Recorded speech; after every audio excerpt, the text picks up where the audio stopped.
রাজ্যে 125 দিনের কাজের প্রকল্পে স্বচ্ছতা বজায় রাখতে জেলা শাসকদের কড়া নির্দেশিকা পাঠালো রাজ্য সরকার। নবান্নের সুস্পষ্ট নির্দেশিকা মহাত্মা গান্ধীর ন্যাশনাল রুরাল এমপ্লয়মেন্ট গ্যারান্টি প্রকল্পের বাস্তবায়নের আগের থেকে অনেক বেশি সতর্ক থাকতে হবে জেলা শাসকদের। মুখ্য সচিব জেলা শাসকদের এই নির্দেশ পাঠিয়েছে এমনটাই জানা যাচ্ছে। জেলা শাসকদের দায়বদ্ধতার পাশাপাশি স্বচ্ছতা বজায় রাখতে হবে, দফায় দফায় নজরদারিও চালাতে হবে। তৃণমূল আমলের সীমাহীন দুর্নীতি রয়েছে বলে অভিযোগ। মুখ্যমন্ত্রী আগেই জানিয়েছিলেন মুর্শিদাবাদ এবং দক্ষিণ 24 পরগনা বাদে কেন্দ্রীয় সরকারের নয়া নামকরণ অনুযায়ী ভিবিজি রামজি প্রকল্প শুরু হবে জুনের প্রথম সপ্তাহ থেকেই। সেই মতো মুখ্য সচিব জেলা শাসকদের জানিয়েছে এই বিষয়ে কেন্দ্রীয় সরকারের যে আইন রয়েছে তা পুরোপুরি মানতে হবে, কঠোরভাবে মানতে হবে, আর্থিক গাইডলাইনও। এর আগে এই প্রকল্প ঘিরে বারবার উঠেছে দুর্নীতির অভিযোগ। ফের যাতে পুনরাবৃত্তি না হয় সেই জন্য আগে থেকে প্রশাসন সতর্ক থাকতে চাইছে বলে মনে করা হচ্ছে।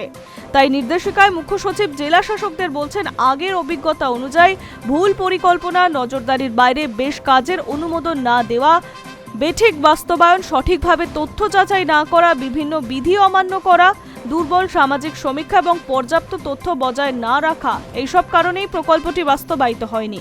একই সঙ্গে জেলা শাসকদের জানানো হয়েছে এই প্রকল্পের মূল লক্ষ্য হল উৎপাদনশীল এবং স্থিতিশীল সামাজিক সম্পদ তৈরি করা, যেখানে প্রাকৃতিক সম্পদের সঠিক ব্যবহার, জল সংরক্ষণ, খরা প্রতিরোধ, বন্যা রক্ষা, সেচ ব্যবস্থার উপরে বিশেষ গুরুত্ব দেওয়া। তাই এক্ষেত্রে অত্যন্ত সজাগ প্রকল্পের কাজ নির্বাচন করতে হবে জেলা শাসকদের। বাস্তবায়নের প্রতিটি পর্যায়ে নির্ধারিত সরকারি ডিজিটাল ব্যবস্থার মাধ্যমে যাচাইযোগ্য ডিজিটাল নথি তৈরি করতে হবে।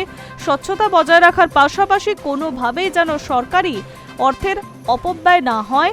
তার পাশাপাশি প্রকল্পের শুরুর আগে প্রতিটি জেলা ধরে 2.56 কোটির জব কার্ডধারীর ডাটাবেস খতিয়ে দেখতে হবে, যাতে অযোগ্য কেউ এই তালিকায় ঢুকে না পড়ে। সেক্ষেত্রে প্রত্যেকেরই কেওয়াইসি যাচাই করে নিশ্চিত করতে হবে। নির্দেশিকা অনুযায়ী আধার ভিত্তিক পেমেন্ট সিস্টেমের মাধ্যমে মজুরি প্রদান করা হবে। জানানো হয়েছে এই আইন অনুযায়ী প্রকল্পের প্রোগ্রাম অফিসার হিসেবে ব্লক উন্নয়ন আধিকারিক বা বিডিও যথাযথ পরিকল্পনা বা বাস্তবায়ন করবেন। তাকে অভিযোগের নিষ্পত্তি এবং নথি সংরক্ষণের নিশ্চিত করতে হবে।